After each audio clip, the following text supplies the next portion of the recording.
As we begin tonight's episode, a moment of silence for the lives lost.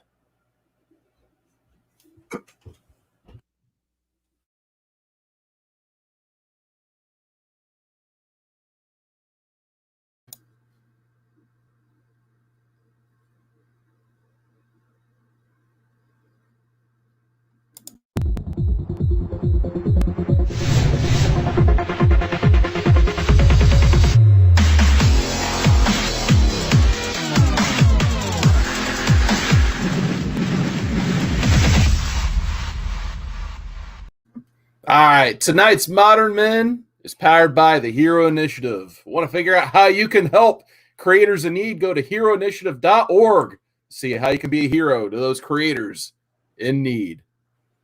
And here we are, Thanos, Modern Men. Oh my goodness! So we got a chance to read Thanos. I was gonna say Thanos wins because it's always in the same run. I always want to call it, but we read Thanos by Jeff Lemire.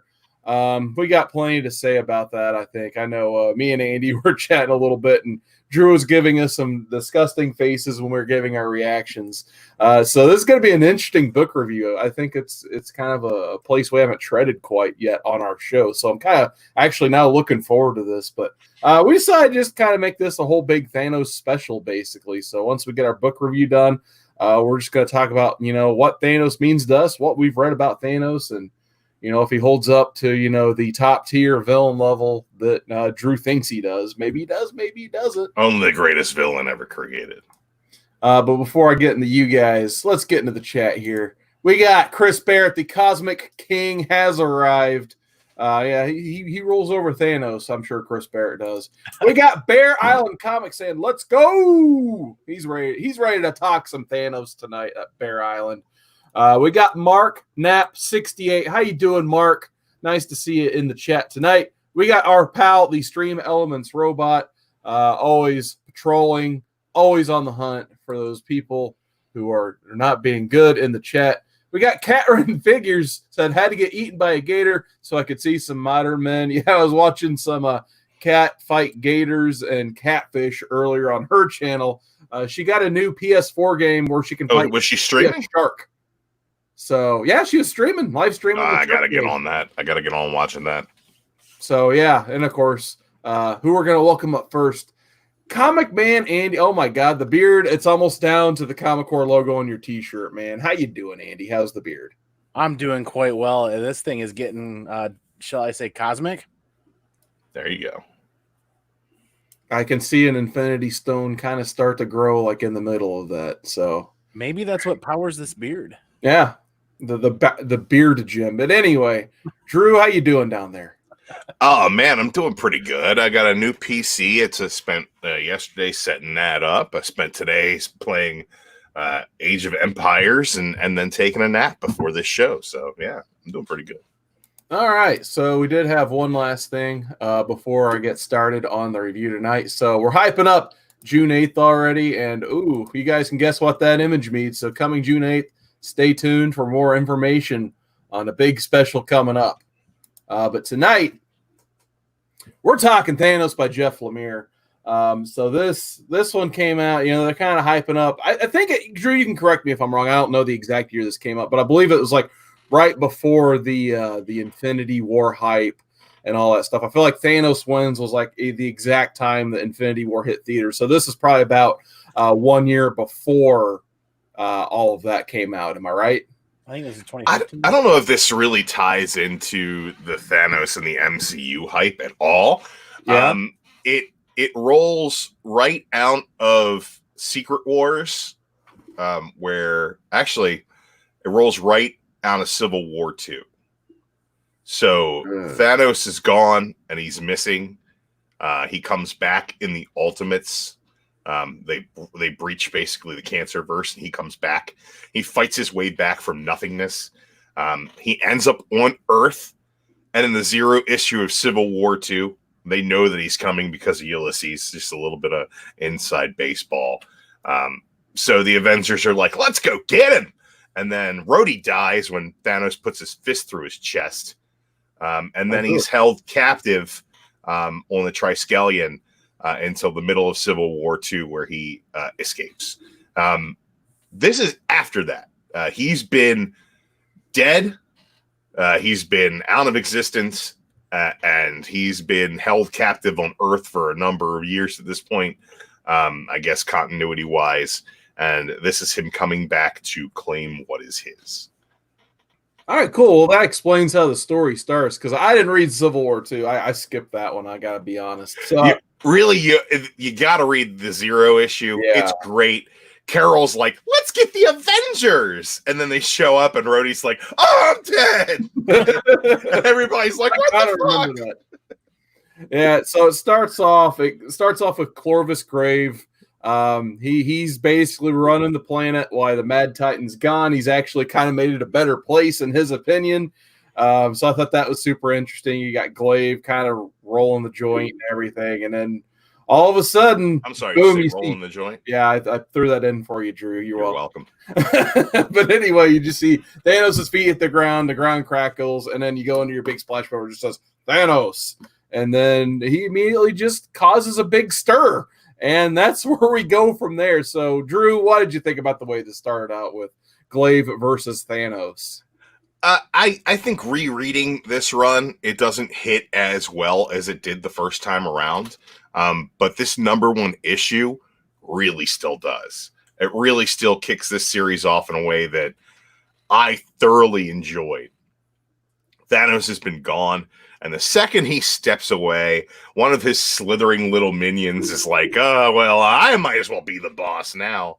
And when Daddy comes home, you can't be sitting in this chair. And that's really all that it comes down to. The reveal at the end of this issue takes the story where it's going. But this first issue is mainly a display of Thanos' power. He's been gone. He's been held down. He's been held back. And the second he gets a chance, he devastates all of Corvus Glaive's forces. And he comes right up on him. And he just whoops him like the impudent little dog that he is. He breaks his glaive and he says to him, like, look, man, your glaive's gone. You're going to die. That's all there is to it. If the glaive doesn't exist, you can't exist. So you can either take this shard of the glaive and kill yourself with some honor, which is mercy, because if you wait for me to kill you, it's really, really going to fucking hurt. And so Corvus takes his own life on his knees in front of Thanos so Thanos can sit back on his chair, which is great. But at the same time, there's this whole other subplot going on in this issue that really is what this arc is about, which is all of Thanos' enemies and sons and daughters are plotting against him throughout this book. Notably, his son Thane, whose origins are told in Thanos Rising and also in Infinity, which are great reads. I think better reads both than this is, to be honest. But like, yeah, he's like having this love affair with death. He's like every modern porno. He's doing it with his stepmom. So it's really an odd way to take the story, but I really enjoy it. She's basically like, look, Thanos is done. You can be the new Thanos, and he's getting it in his head that that's actually a possibility. Andy, what did you think about this? Thanos didn't name Thane. Just a heads up. Didn't name him. Didn't know he existed until he was an adult. Wow, what did I think? But the movies were really my only immersion into Thanos. This is really my first Thanos read. Why? I'll never be able to explain why exactly. But with Jeff Lemire's name on this, I was like, this is going to be good. The first question that comes to mind is was this really Jeff Lemire? This is not the Jeff Lemire I was anticipating for this read. What did I tell you, Carson? I fell asleep twice while reading this today. You did. Twice. Wow. And I was tired, don't get me wrong. But this was not the book I was anticipating. Drew mentions he's coming back. This is his return to claim what's his, and he's dying throughout the series. They never really truly find out what he's dying of, and it's his quest to try to figure out and cure himself. And at the end, he just gets teleported back to Titan by his son with the Phoenix power of the Phoenix. Just kind of seems very cut and dry, and That's a 12-issue series. You read 6 issues of it. That's yeah. I don't know, man. I was looking and prepared for a lot more from Lemire on this. It definitely hasn't sold me on Thanos, but I know Drew will tonight, so I don't know if I can. To be honest, I look back on this series with rose-colored glasses because I really enjoyed the character work that they did with Thanos throughout it, and I think that has Lemire's fingerprints all over it. The lamentation of his loss of power, of his imminent loss of life, when he has worshipped death, right? And death has said to him, "No, I won't accept you." He wants to die. That's like part of his character. He's so obsessed with death that he wants to serve Mistress Death in any way he can. And throughout the story of the Infinity Gauntlet and subsequent stories, death has turned her back on him. And that is a lot of who Thanos is. The Thane stuff spins right out of Infinity, which was, if you didn't read that, I don't see where you'd really enjoy Thane in one way or another. Thane's a character that I really don't care for. I think he got a chance to shine a little bit in this book where he hasn't before, but that's mainly in the second volume, not in this first volume here. Yeah, for me, I think I kind of felt like you guys when you read Justice League Tornado's Path. I think we're talking about that before the show started, because my exposure to Thanos is pretty limited. So when you start introducing all these other characters around him, like Star Fox and of course his Thane, brother and his even, son. yeah, exactly. So I was just like, I didn't know a lot about these characters per se, and considering this is like basically an issue 1, I felt like you needed to know quite a bit coming in, and I was kind of hoping that, book being called Thanos, it would have been more focused on Thanos. Kind of like I read the Donny Cates stuff, and of course there were 2 Thanoses in that, so obviously that was more Thanos centric in my opinion. But I was just kind of hoping of more of a character study of Thanos than him coming in. Of course, him and Corvus Glaive, I would have loved the whole first 6 issues just to have been about their feud, basically, instead of Glaive having to do the whole, basically, to put it in the ninjutsu term, like seppuku type death that Glaive had to suffer like very early on. I would have loved it more, I think, if it was just about Thanos and Glaive having their feud instead of having a 1 issue out, figuring out that, death is kind of cast, death on Thanos, basically, and then he needs to figure out why.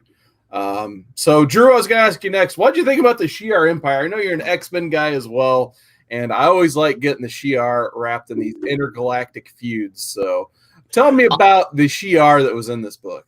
I love when the Shi'ar shows up. Thane is being driven by Mistress Death to get a Phoenix egg for the most part, and that's where the Shi'ar comes in.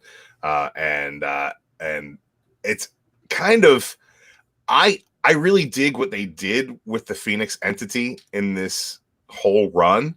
But it wasn't what was going on with the Phoenix in other stories at the same time. The Phoenix Force was being used at the same time by Aaron in his Thor run. So I kind of thought that including it here felt a little bit jarring, especially on a second read. I did not enjoy it as much the next time around. I enjoyed this book a lot more with the stuff that was coming out around it, as part of a larger universe that was being painted. And like, the one thing that I really don't like about this book is the Phoenix Force, but I do like the fact that it does allow for the Shi'ar, which are a big part of Marvel Cosmic. Like, if you're going to do a space story, you got to throw in some of the alien races, some of the empires. And the Shi'ar Empire is not only an alien race, it's many races that stretches over a very, very large portion of the galaxy. So I kind of dig the fact that they were let in here, but I liked more what Aaron did with the Phoenix Force in his Thor run than what was going on with it here, to be honest. Yeah, for me, when the Shi'ar was introduced and they were getting ready to fight Thanos, I'm just like, oh, there's no Gladiator. They're going to get wrecked. Yeah. Where's Gladiator? Where's Gladiator? And then finally, Gladiator sits on the throne now. He's just on his throne, and he's like, all right, here, it's about to get real now. So, Andy, I know you don't have too much, probably don't know too much about the Shi'ar Empire. What did you think seeing these characters for possibly the first time? Well, you mentioned a really great point earlier about how, much like me, you don't have a lot of history with Thanos. And this book kind of left you desiring more from that first book, like take that first book, stretch it out to the sixth. Well, that absence of depth there in this book actually forced me to get online and start reading more. And now I'm a lot more excited for Thanos in the future of the next phase of Marvel movies and what's going on, because Thanos being the son of two Eternals with the genes, I think it's the genes of the Deviants, Drew. Dude, all right. Here's the deal. We're going to talk about it later in his origin story when we talk more about Thanos. But if you found any part of this character entertaining at all, read Thanos Rising. It's a 5-part series from Jason Aaron, right around the time of Infinity. Right before Infinity, I believe, that lays out the whole reasons for Infinity needing to happen, which is a really great Hickman story where he introduces the Black Order in the Hickman story, and he's coming to Earth to hunt down Thane, who is the one seed of his that was planted. And that's like this carried over idea that even comes into this, is that he wants to kill Thane. He wants to kill Thane because he was siring all these bastard children along his like pirating, marauding days throughout space. And then later, Death was like, oh, well, you had all these children with all these other ladies. And he's like, nope, you're my girl. Here's what I'm going to do. I'm going to go hunt down all my bastard children and murder them off. And Thane was the one who survived, and he was being protected by the Inhumans on New Adelan. So that's why Infinity happened the way it did from Thanos' perspective, and why Thane is the thorn in his side to Thanos that he is. I mean, just the point that I was making was it made me dig deeper and find out more about this, which got me more excited for that possibility of the Eternals movies coming out, and makes me want to read more of the Thanos stuff to learn more about the Eternals. Oh yeah, and vice versa, and kind of dig deeper into that, because I am at my deepest depth of my heart, I am a massive outer space sci-fi mega nerd. Anything space related movie, I'm totally into, and I'm really digging it. And the art in this 6-issue series really delivers it. The first couple of pages, and you see Thanos's spaceship. The name escapes me at the moment. Over by, was it Titan or the Black? That spaceship done into detail on that page is exactly what I look for in movies, like Aliens and a lot of the other stuff. It's like, it's super cool, and I geek out about that. So they really deliver the world or the universe in their book and the art. Oh man, first Battlefield Earth reference I've heard in a decade. Thank you for that, JD. I'll still watch it. Battlefield Earth is watchable only for if you take the hilarious reaction shots of what's his name? John Travolta and all that makeup. Mm-hmm. He's so awful in that movie. It's hilarious. It's laughably. It's like Nicolas Cage levels of hilarity. It's really, really bad. I should turn my camera like this the whole show now. But anyway, it's Zoom cuts. What did you guys think about the art? I did want to talk about Mike Deodato because we've mainly been focusing on Jeff Lemire, but Deodato, I think he's always a great artist no matter what book you put him on. Especially, I don't know if he does his own colors and lighting, but it seems like he always has this distinct like shades of lighting in his books that is just I just like the way he does shadows particularly. So Drew, what did you think about Deodato here? Deodato is really hit or miss for me. His like cross hatching digital ink style isn't necessarily for me on everything, but I like it here, kind of in the same way I liked it in. He just did that in, what was it, the Infinity Gems story or whatever the hell that was called. That they just did where Thanos actually died again, got his head chopped off by Gamora. Oh yeah, that's right. He did do those too, didn't he? And I thought that the art style worked really well there too. Kind of conveyed the exact same mood that it does here. There are certain things he does where I feel like that doesn't fit. But here I think it's definitely it's right in the wheelhouse of this story. It's kind of creepy sci-fi, big battles, but a lot of mood being conveyed. And I don't remember who the colorist was. I'm trying to find that information right now, but they did a fantastic job on this book as well. I think it looks really good, looks really cinematic. It's a little stylized in the art. It's not photorealistic, but it's done with the intent to really bring the story and the mood together, and I think it works. Frank Martin was the color artist. There you go. What about you, Andy? You already talked a little bit about Deodato. I really enjoyed it, and that cross hatching that Drew talks about. Infinity Wars. Thank you, DJ Tony Snark. That cross hatching art style that Drew brings up has its time and place and really delivers. But there's some very nagging areas in this story where it doesn't fit. Landscapes, some certain spacescapes, where it's just kind of like, ooh, wow. But when you realize that you're reading the whole book like that, it kind of fades into an afterthought and just becomes a part of the universe, or part of the story, really. And man, does he deliver Thanos or not? I mean, come on. Thanos looks great in every panel. My all-time favorite part of this book was right here. Thanos rips the warden's arm right out of the socket because the warden's thinking Thanos is sick and dying at this time. He's just laying there biding his time. And then what does he do? He turns around and scans it to get right out of the cell. I'm like, that is perfect. And the scale and the depth here, Thanos' hand is basically the size of the guy, the size of his chest and everything. It's done really well, in my opinion. Yeah, he definitely built Thanos like a freaking tank in this one. So that's what I definitely appreciate about his art the most. Like every time you see Thanos, especially next to another like normal character, like he just, you don't want to mess with Thanos, obviously. So I guess we could talk about our final scores for this book now. Because like I said, it was just like a nice brief read, basically. I mean, I feel like there was a lot of splash panels. It was 6 quick issues. So, Drew, I'm going to start with you. I want to hear your score, but I want to also hear you talk about if it's worth visiting the next volume, right? Because I actually saw some people in the chat say the second volume was better.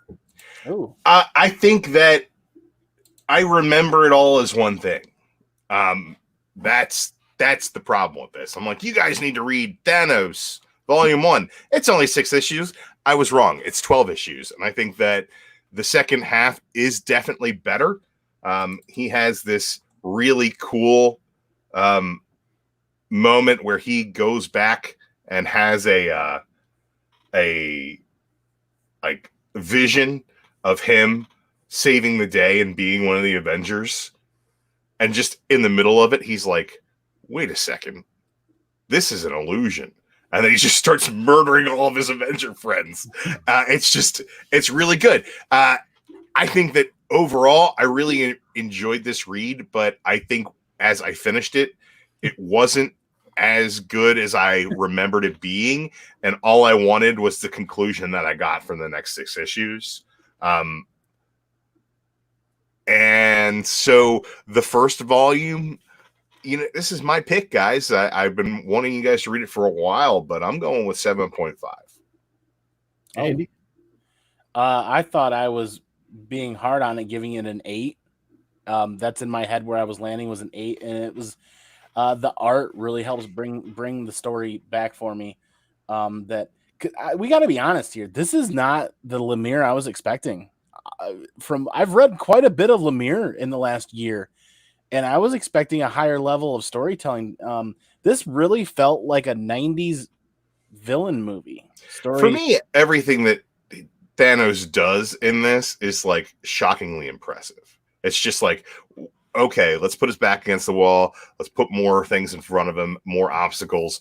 Shockingly, he impresses and takes care of the situation. And that's kind of the way that Lemire writes this book, is he keeps piling it on Thanos and being like, whoa, what else can he handle? And he always finds a way to handle it. And it keeps piling on and piling on. And I think by the time that he succeeds at the end of issue 12, you're like, okay, well, where does this book even go from here? And then Donny Cates comes in with Thanos wins. That's where we really need that last 6 issues. So I think that volume 2 is honestly, I 875. I think it lives in that good, not great area because it doesn't have the rest of the context you need to really enjoy it. And I should have just told you guys to read 12 issues in the first place. You should be even more mad at me when it came out being an 8.5 and not a 7.5. But still, I think Gore's right. You should read as much of the Starlin stuff as you can. You should read Thanos Rising. You should read Infinity. You should read Infinity Wars if you want to see the end of this Thanos' arc. And here's what you should do.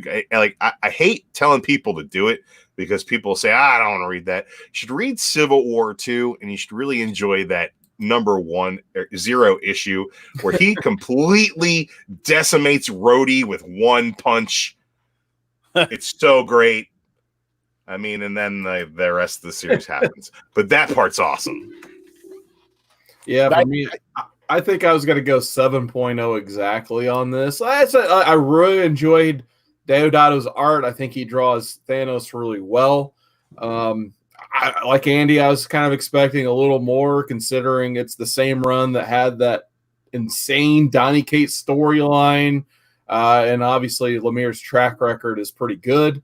But for me, like I said at the beginning of my review, I wanted a little bit more of just that Thanos story. Since it's his book, like I would love to see just him versus Glaive for a lot of the stuff if you're building for a longer term run. But I feel like it got more about, the whole Star Fox and Thane and Death. And at the end of the day, they just didn't give me enough of those characters to really dig into them and care about them. I got to be perfectly honest. But however, that all being said, based on, shout out in the chat to DJ Tony Snark. He's been throwing a lot of cool information, and it actually makes me want to read volume 2, especially if it looks like Thanos might win our poll for next week. Just go ahead and read volume 2 and zip right through so it. That was Unless obviously you're like, Andy, you need to take naps. That's like the one bridge in between the 2 arcs that we're reading this week and potentially could read next week. So if that wins, I'll definitely read that too. Just to kind of complete and fill in those last gaps. But yeah, like I said, I just want a little bit more of just Thanos action, which we had a ton of, but I wanted those little bit more character building moments in between instead of building up everybody but Thanos, basically. But I get what Drew was saying, where Lemire is really trying to showcase Thanos and the trials and tribulations, what he's going through at that time. So if I'm understanding you guys correctly, sit down, read volume 2 tonight or tomorrow. Because then if potentially we move into Thanos wins, it's just going to make it that better, right? I would think that it ties the two together a little bit more. You don't need volume 1 or volume 2 to enjoy volume 3. Volume 3 is basically, after all this happens and he sits in victory, boom, something cool happens. But finding out how he goes from dying and having the world stacked against him to actually being a complete badass ruler of the universe again, it's a pretty cool run in my opinion. And I think that when I thought, oh, you guys should read Thanos Volume 1, the story in my mind was 6 issues. It wasn't. It was 12 issues. This was half of it. So, and again, didn't read as well coming back to it. as it did the first time I read it. I was very, very much a fan of Lemire throughout his entire run here. But I will tell you, I thought that Donny Cates' story was better. Like, yeah. But I also thought that this is really awesome. Like him just showing up like on Titan and being like, hey Corvus, what do you think you're doing? It's like and Corvus has this look on his face like he got caught with his hand in the cookie jar, which is just like it was pretty great. I mean, you know, the throne's made for him to sit in, and Corvus just sitting in there just looks out of place. Yeah, I like that Corvus was like, all right, well, maybe I'll see what I can do with this. I think. Yeah. He's kind of looking at Thanos' empire like a fixer-upper. He's like, it's got potential. That's hilarious. Yeah. All right, guys, before we get into our next topic, I do always got to visit the chat in between topics here. So once again, big, huge shout out to DJ Tony Snark for joining us in the chat. He's been dropping some cool knowledge all review. So big thanks, man, for joining us tonight. Of course, Bear Island, he's been keeping a smile on my face in the chat. Now I'm going to mispronounce Thanos for the whole rest of the show, probably, since we're debating. How would you mispronounce it? Thanos, I don't know. But anyway. Thanos, I guess. So, yeah. Thanos, doesn't really matter. So, you ruined it, Bear. What have you done? Thanos. Chris Barrett, of course, he's always joining us every single show. Thanos. AD, man, I knew he would like some be here for the Thanos action and all that good stuff. And I had like a JD type of day. I just watched I'm marathoning the Star Wars movies right now, and then I had to read this. So I've just absorbed Star Wars content and Thanos today. That's pretty much all I've done. So that's a JD type of day, in my opinion. Of course, Gore Vidal, that guy's a comic book genius. If he tells you to read something, we probably just need to go ahead and read those on our own time. Of course, William Bird hanging out in the chat as well. He says, because Drew has talked well about Secret Empire, I decided to try it. Found the cheap yesterday. So far, I'm really impressed with the story and art. Off topic, but thanks, Drew. So there you go. Encourage someone to read. You are very, very welcome. Going back to JD, he had a couple of really great comments earlier that I absolutely agree with. I'd like to highlight real quick. Okay, go ahead. Thanos Rising is absolutely the perfect lead into Infinity and perfect follow through by Hickman. I agree. Jason Aaron's Thanos Rising is one of my favorite books of all time, and something that I would say you should definitely check out. He also said, there's a God up there. It's actually called A God Up There Listening, is the Thanos annual, and it gives a brief recap. It is pretty good. I enjoyed it. Nice. Awesome. Comics Misexplained joining us in the chat as well. He was keeping me laughing with some weird phrases, comments and stuff, and he loves those Dutch camera angles. Mark Knapp 68 hanging out in the chat. We had a new person, Newbies Comics and Collectibles, saying what's going on. So everybody sub up Newbies Comics and Collectibles, his first time in the stream. So big shout out to him for joining in. Comic Noob, how's it going, man? Nice to see you out tonight. And then, of course, Kenneth Bird. And then Kachung. He says he loved it when Thane got that Phoenix Force. So, absolutely. The art is phenomenal in that part. And, of course, JD, I knew he'd like my day. All right, so this is usually the time of the show where I do the share screen gimmick. And then we're going to take a look at what's coming up this week for the Hero Initiative. So if you guys go to heroinitiative.org/merchandise, you guys have the opportunity to give a donation to the Hero Initiative, and you can get pretty much some FaceTime with some of your favorite creators. So this week they have up for grabs. You can have a sketch and a chat with Mike McCone is still up for grabs. Highly recommend that. Mike McCone is an amazing artist.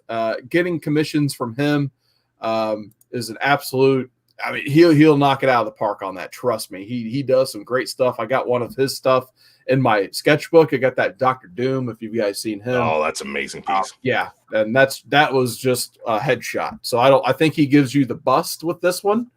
So you get some. I mean, it's worth it for the $200 alone. And you get to chat with him. So a great opportunity there. Same thing, Ed McGuinness. I'm surprised this one's still available. This one sold out instantly last time. Just to be able to have an opportunity to get a sketch from Ed McGuinness That's a great opportunity, and to get that screen time with them as well. J.M. DeMatteis, he was on Mainframe Comic Con here on the Comic Core about a month back. He's always got some great opinions, perspectives, and this is a chance. And at $75, you can have some great camera time with him, talking to him. James Tynan IV, definitely another awesome writer going on right now. You have the chance to get in a stream with him and ask him all your questions about Batman and everything else he's done. Something's Killing, the children, everything else.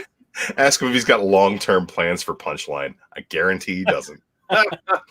John Tyler Christopher. Funny story about John Tyler Christopher. I did I had to moderate one of these the other day with Mark Wade, and John Tyler Christopher was actually a participant in that one. So I guess they hooked him after seeing his email pop up in that. So now you get a sketch of a chat with artist John Tyler Christopher, who's famous for all of those, the action figure variant covers. Oh, man. You guys know I'm a Marvel Legends collector. He did an action cover variant for his Guardians. There was a Guardians of the Galaxy run where Thing and Kitty Pryde were on the team.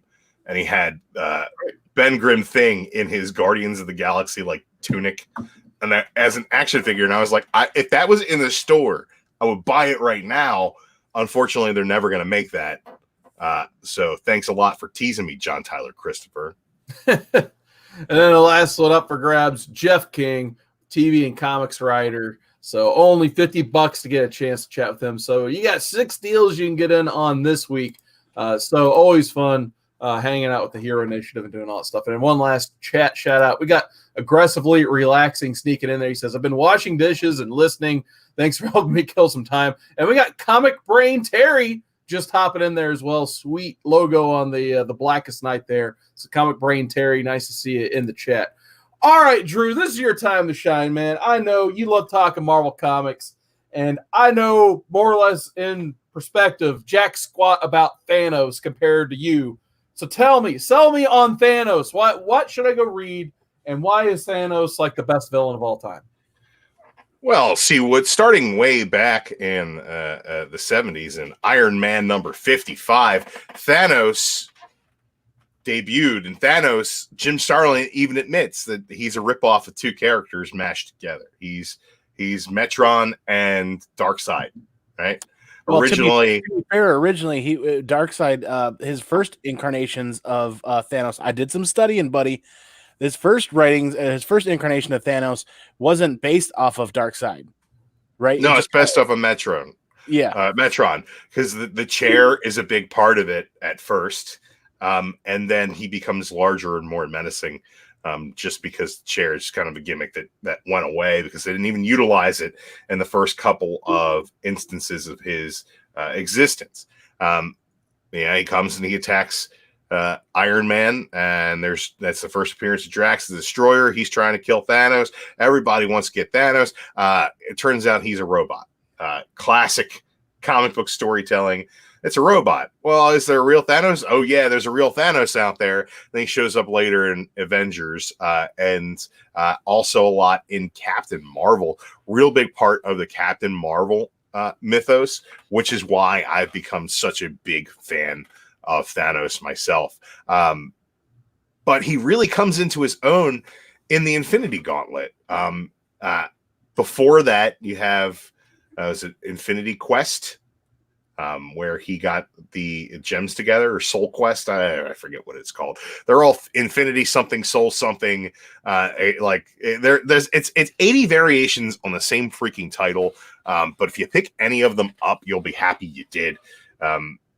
Basically, he collects all of the Infinity Gems from the people who are holding them currently throughout all of existence in the one book. And then once he has them together, he courts Mistress Death by snapping his fingers and erasing half of all existence. Stop me if this sounds familiar. It happened in a movie. It happened way different in a comic book and was really enjoyable. Afterwards, after he's defeated, he has his moments of heroism working with Infinity Inc. He joins a team who is basically protecting the Infinity Gems. He knows he got it wrong.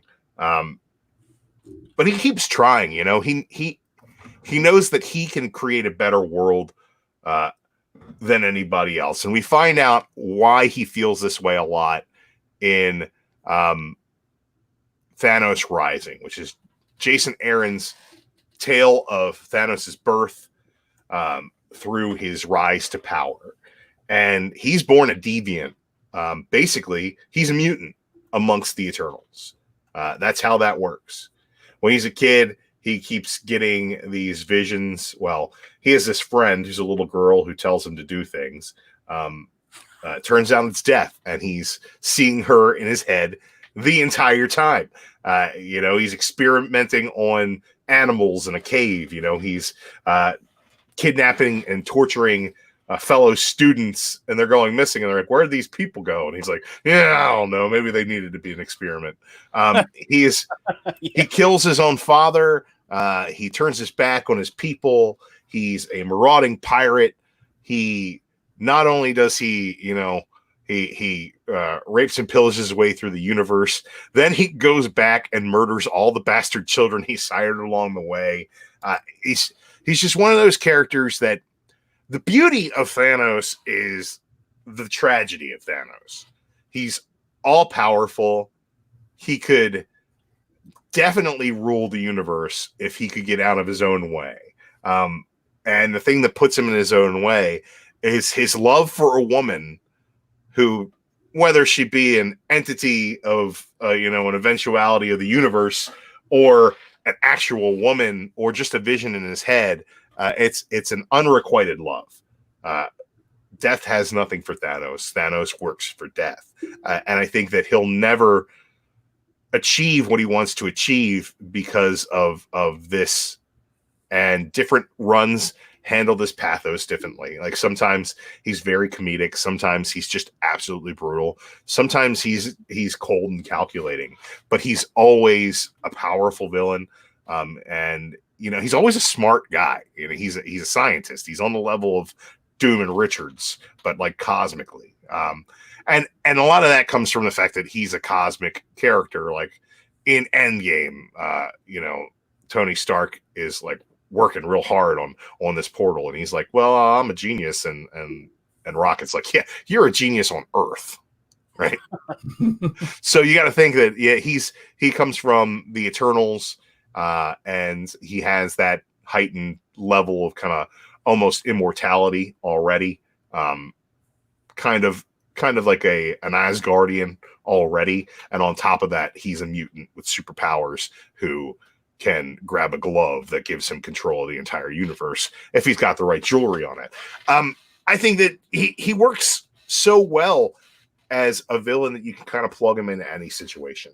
And like I said, Civil War II was great because he came to Earth and he just punched a hole right through Rhodey, and it was badass.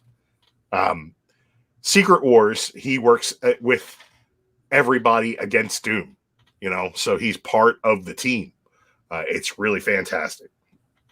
Okay, so he's the mutant son of two Eternals with superpowers. Is that why he sees Lady Death? Because only his son in this story arc, him and his son see Lady Death, right? His son sees Lady Death, and his adopted daughter Gamora, we've established in the latest run of Thanos, sees Lady Death as well, which is why he saves her. So the reason, the lineage, right? It's not even his lineage. It's he takes Gamora under his wing because she sees Death. Yeah, he's getting ready to kill her along with everybody else that he killed on that planet. And then she looks up at Death, and he's like, wait, you see her? Interesting. And he's like, you're coming with me, kid. So, and you know, then he abuses her and loves her in a certain way. And he's a terrible father figure, but probably a good teacher. So you get all that through that, but then it's revealed in that book that Gamora's ability to see Death as the entity the same way he does is the reason why he takes her under his wing. So, so Death saved her. Yeah, the one thing I'll tell you is, like, I gave you guys the wrong Thanos story to read by far. I said Jeff Lemire Thanos. Yeah, it was good. The first 6 were okay. I think that the whole 12 is a better story, but I think that if you really want to get the gist of who Thanos is, Thanos Rising is probably your best bet. If you haven't read Infinity Gauntlet, read Infinity Gauntlet. It's got a strange flow to it based on the time period it came out in, and the fact that it is a giant book with all kinds of different characters in it. But I think once you get over the pacing of it, it's one of the best books that you can possibly read out there, especially as a Marvel fan. From that era, everything kind of tied into it. It was the first. A lot of people say, Civil War was the first to do, this over there, this over that. And like they used to do the X-Men crossovers, just all the X books. But the crossovers in, Doctor Strange and Silver Surfer for the Infinity Gauntlet are some of the greatest books I've ever read. I love those. We didn't talk about it much during the crossover episode that we just did. I don't know why I didn't bring it up. Maybe I was high. But I'm a real big fan of Thanos. And it all stems, for the most part, from the Infinity Gauntlet, to be honest. That's how I got to know Thanos. And I'm like, well, where can I get more Thanos? And then I found out that his early appearances were mostly in the Captain Marvel run, which made me fall in love with that run. And Captain Marvel as a character, probably one of my favorite heroes. Thanos, one of my favorite villains. But I'm excited to read more Thanos every time something comes out with his name on it. And I was a big fan of the new Thanos is coming angle from the Guardians of the Galaxy that Donny Cates did after his Cosmic Ghost Rider stuff. I thought it was really great. I don't That's know why I about love Thanos. I don't know about you, Carson, or the rest of the chat, but I feel like we could almost block off a show a month, a show every other month, just for a Thanos based, because I am incredibly intrigued now, and I do want to read more. I really do. And with Drew on our side here, we could get it in the not only the correct order, but the correct context a lot of times too. Because context, mind you, I read this on a device, an iPad, and this did an incredible injustice to this story, because when you're reading this story on an iPad, what it does is you've got a full panel that you can read, but when you're zooming in, you just sometimes get just this. Yeah. And it completely rips you out of the panel, and you have no idea, and you're lost. You don't know exactly what's going on. So context. Exactly. Yeah. Chris Barrett, when's your birthday? Because that's when we're doing Marvels and never again. That's right. We're going to the Chris Barrett birthday poll eventually. It was 2 weeks ago. Well, you got to wait, another 50 weeks. But anyway, my exposure. Hold on to your horses, gang. It's going to be a wild ride of long-term booking. Basically, when the movies were announced, and everyone's seen them by now, I'm sure, even Perry apparently. But anyway, I know. I don't know about that. But anyway, according to the Infinity War movie, it's like, I need to read this Infinity Gauntlet book before I go see that movie. They basically had a free trial to Marvel Unlimited around them. Like, oh, cool, this is perfect. I can read the book, then go see the movie, and get the most enjoyment out of it. And I read that book. I'm like, I thought it was so good. It even though it felt like an 80s comic in the 90s, I think that was mainly because they went and got George Perez to do the art, which you guys know me, it's my favorite artist of all time. So that was the ultimate hook for me. But I just like the way I interpreted. They got to finish for him. Ron Lim. Yeah, they got the A-list guy. Ron Lim takes over on the rest of the Infinity books. But anyway, going back to Gauntlet, the way I interpreted Thanos is, he's kind of like the victim of this ultimate avarice, more or less, where he has the power to have anything and everything he wants. He has the strength to go out and capture all of the Infinity Gems and bend everything to his will. But at the end of the day, it's a tragedy because he'll never truly have what he wants. Which one of those things would be death, which, say, perfect scenario, if he gets death, then what? He'll want something else, and then something else, and then something else. So unfortunately, Thanos is the type of character with I guess we would probably even see that when we read Thanos Wins. He is never going to be happy no matter what. don't want to talk about Thanos wins now because I have a feeling we're going to be talking about that next week. But I just thought that was a very intriguing character reading Infinity Gauntlet. I think Jim Starlin did a phenomenal job establishing that character. I really, just like you, Drew, you read that and you went and read his Captain Marvel stuff. That's exactly what I kind of want to follow up reading Infinity Gauntlet with, is going and reading that Captain Marvel stuff just to keep following the Jim Starlin line of work. Because I'll be honest, instead of doing that, I went and read Infinity War, and then the whatever comes after that, and they got progressively worse, in my opinion. Infinity War, Infinity Watch, Infinity Crusade. That was the Infinity Crusade. I like at least Infinity War was okay in my opinion, but Infinity Crusade, oh my god, I just did not like that one at all. What you got there, Drew? I got this. This was the Walmart exclusive Thanos Marvel Legends. There was a Build-A-Figure with this exact same build, but he didn't come with a gauntlet, which is he comes with the gauntlet, which is interchangeable, and he's got a bright blue and yellow paint scheme, which is more comic accurate. But yeah, that's my Thanos Marvel Legends right there. It's not a Guardians of the Galaxy Ben Grimm, but it is what it is. Look, man, I think you nailed it on the head. His avarice mixed with his hubris. He's one of those characters that, is he a genius? Yeah. Is he super powerful? Yeah. Is he like the strongest one there is? Yeah. But he also sniffs his own farts and believes it too. So like nobody believes their own press more than a guy like Thanos. And he's gotten to a point where, that can be his undoing. Really great character.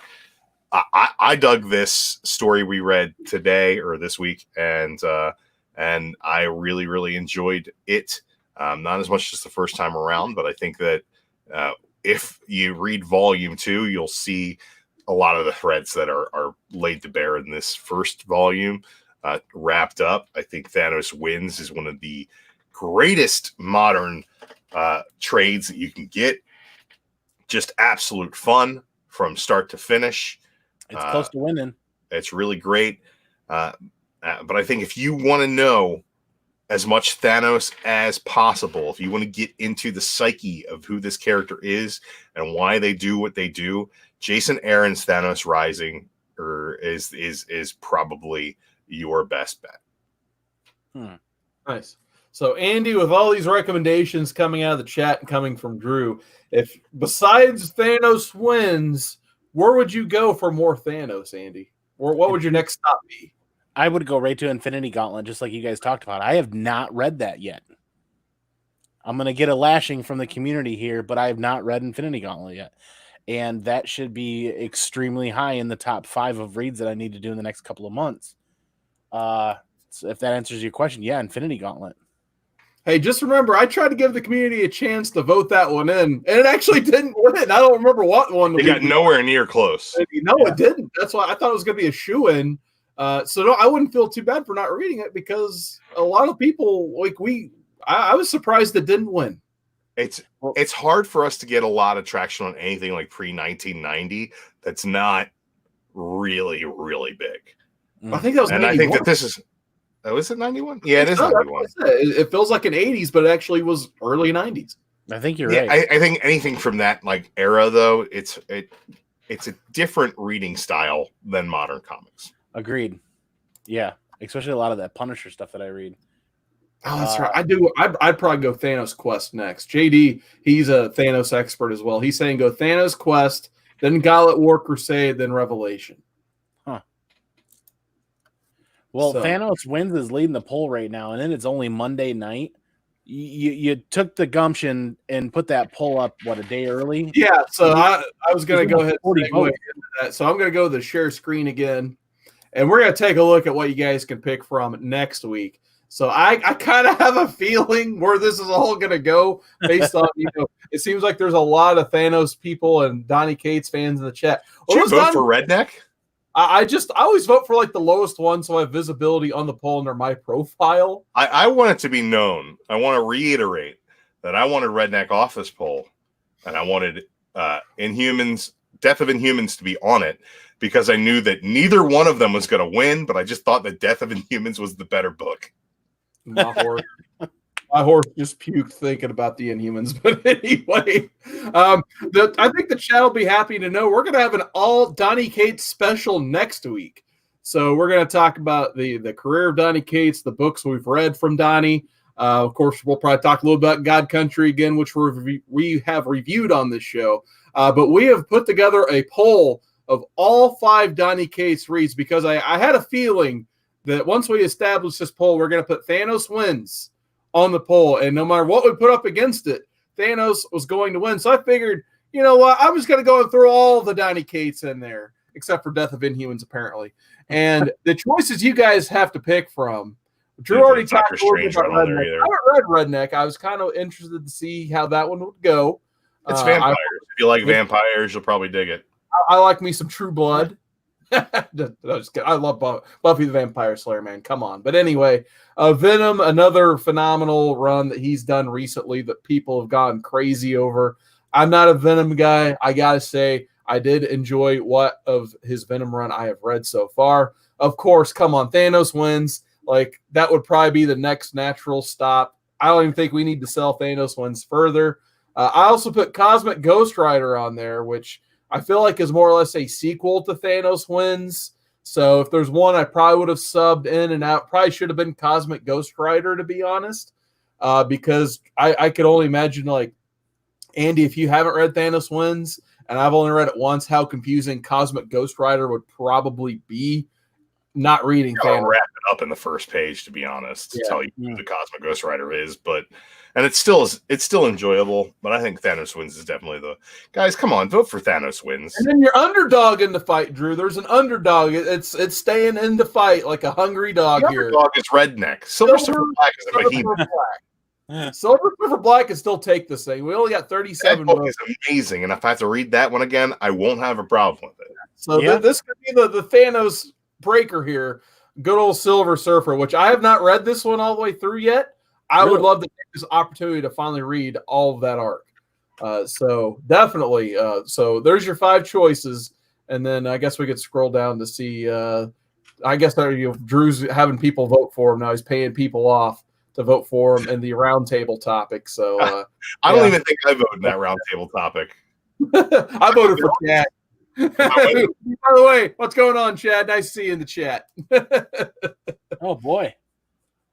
So, yeah, we got a lot of close polls on the Modern Men and Comic Core stuff going on. That's at the community tab on the Comic Core page. So definitely check that out for all of the polling so you can vote each and every week, except for where's the teaser again at? Except for June 8th, we're going to be reading something different June 8th, which that's locked in. So we're going to be reading a certain something we'll talk about more next week. But we're about at the hour mark. So we'll go ahead and thank the chat one more time. Of course, Newbie Comics and Collectibles, once again, thank you for joining us. Hope you enjoyed your first episode of Modern Men. JD, man, he's plugging more Doctor Strange as well. I need to read all of his Doctor Strange. It's really good. Doctor Strange Damnation. That's probably one I should put in instead of Cosmic Ghost Rider, since none of the Ghost Rider fans, if there are any, are actually showing up. Or we have one Punisher fan over there, but he's still 3 Thanos. I'm sure there's some in the chat. Come on, Doctor Strange get 2 votes, one from JD, one from TiVo, and that's it.